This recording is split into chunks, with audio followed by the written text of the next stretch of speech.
همکاری رسمی مؤسسه تحصیلی پژوهشی دکتر زاهدی و دانشگاه حاجی‌بادم ترکیه. فرصت‌ها همیشه تکرار نمی‌شوند. شما امروز می‌توانید با انتخاب درست آینده خود را بسازید. همکاری مستقیم ما با دانشگاه حاجی‌بادم ترکیه میتونه منجر به مشاوره رایگان بدون واسطه و هزینه‌های کمتر برای اخذ پذیرش برای شما عزیزان باشه. آینده پزشکی از اینجا شروع میشه. دانشگاه حاجی‌بادم انتخاب اول افرادی است که میخوان تو رشته پزشکی در ترکیه تحصیل کنند. لذا انتخاب ما به عنوان نماینده رسمی دانشگاه حاجی‌بادم توی کشور ایران میتونه شرایط رو برای اخذ پذیرش توی رشته پزشکی از این دانشگاه برای شما راحت‌تر. ما از زمان انتخاب رشته تا زمان شروع کلاس‌ها و مستقر شدن شما در فضای این دانشگاه همراه شما خواهیم بود. ویژگی بارز دانشگاه حاجی‌بادم ترکیه اساتید، امکانات و سخت افزاری است که توی این دانشگاه برای شما در نظر گرفته شده.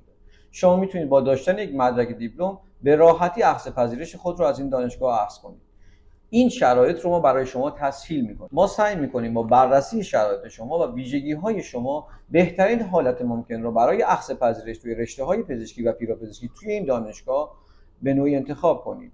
در نهایت این شرایط رو با شما در میان خواهیم گذاشت و بهترین انتخاب قطعاً انتخاب خودش. پس شما میتونید بهترین انتخاب رو بر اساس بررسی‌های ما انجام. اخذ پذیرش از این دانشگاه در کوتاه‌ترین زمان ممکن اتفاق